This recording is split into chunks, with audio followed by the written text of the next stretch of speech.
আসসালামু আলাইকুম গাইস। আপনারা যদি মজাদার কোনো ভর্তা খেতে চান তাহলে রেসিপিটি ফলো করুন।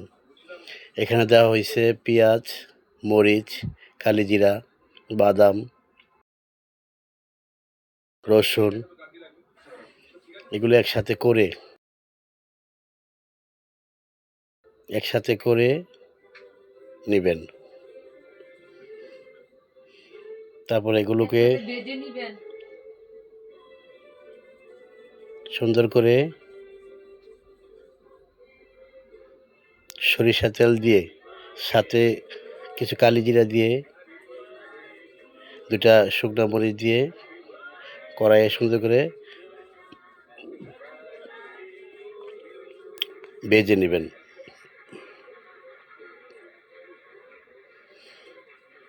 ভেজে নেওয়ার পর এগুলোকে সুন্দর করে ভাজবেন। খুব সুন্দর করে ভাজতে হবে। সুন্দর করে ভেজে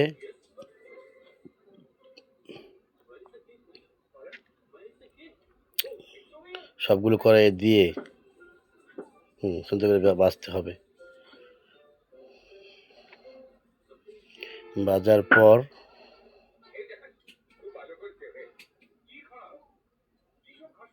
খুব সুন্দর করে ভেজতে হবে।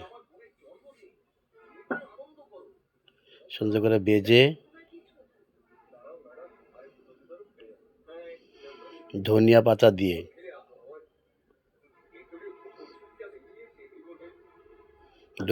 দিয়ে সুন্দর করে বাটতে হবে। বাটার পর এটাকে আবার সুন্দর করে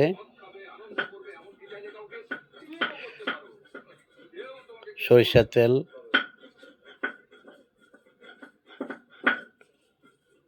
বেটে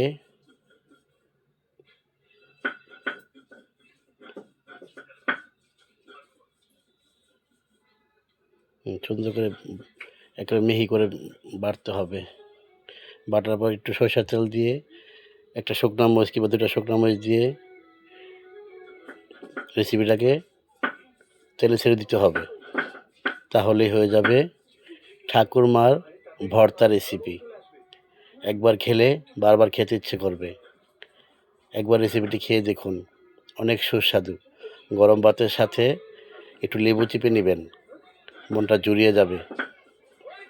অনেক সুস্বাদু একটা রেসিপি, অবশ্যই ট্রাই করে দেখবেন। একবার যে খাবে তার বারবার খেতে ইচ্ছে করবে।